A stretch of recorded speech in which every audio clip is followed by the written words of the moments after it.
కొరింథీయులకు రాసిన పత్రిక 13వ అధ్యాయం 1 నుంచి 7 వరకు ఇలా రాయబడింది. మనుషుల భాషలతోనూ దేవదూతల భాషలతోనూ నేను మాట్లాడినను ప్రేమ లేని వాడనైతే మ్రోగెడు కంచును గనగనలాడు తైలమునై యుందును. ప్రవచించు కృపావరము కలిగి మర్మములన్నయు జ్ఞానమంతయు ఎరిగిన వాడనైనను కొండలను పెగిలింపగల పరిపూర్ణ విశ్వాసం గల వాడనైనను ప్రేమ లేని వాడనైతే నేను వ్యర్థులను.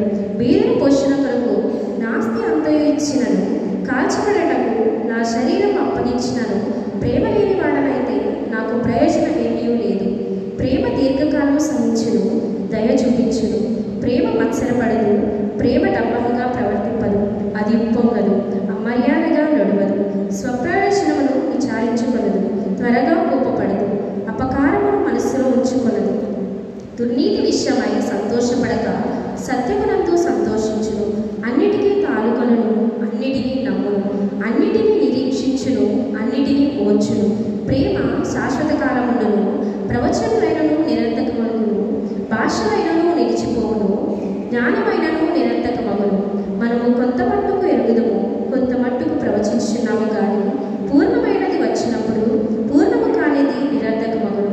నేను పిల్లవాడనై ఉన్నప్పుడు పిల్లవాడి వలె మాట్లాడేది, పిల్లవాడి వలె తలచింది, పిల్లవాడి వలె యోచించింది. ఇప్పుడు పెద్దవాడనై పిల్లవాడి చేష్టను మానివేసింది.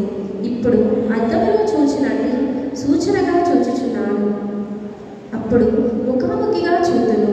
ఇప్పుడు కొంత మట్టికి ఎరిగి ఉన్నాను, అప్పుడు పూర్తిగా ఎరగబడిన ప్రకారము పూర్తిగా ఎరుగుదను. కాగా విశ్వాసము, నిరీక్షణ, ప్రేమ ఈ మూడును నిలిచును. వీటిలో శ్రేష్టమైనది ప్రేమ. ఇంతటితో పత్రిక ఇంతటితో ఈ దినముకైన పత్రిక హల్లెలూయా హల్లెలూయా హల్లెలూయా. రెండవది సువార్త పాఠ్యభాగము లోకా సువార్త 18వ అధ్యాయము 31వ వచనం నుండి 43వ వచనం వరకు ఏర్పరచుకున్న చదవలసిందిగా కోరుచున్నాను. సంగమంతా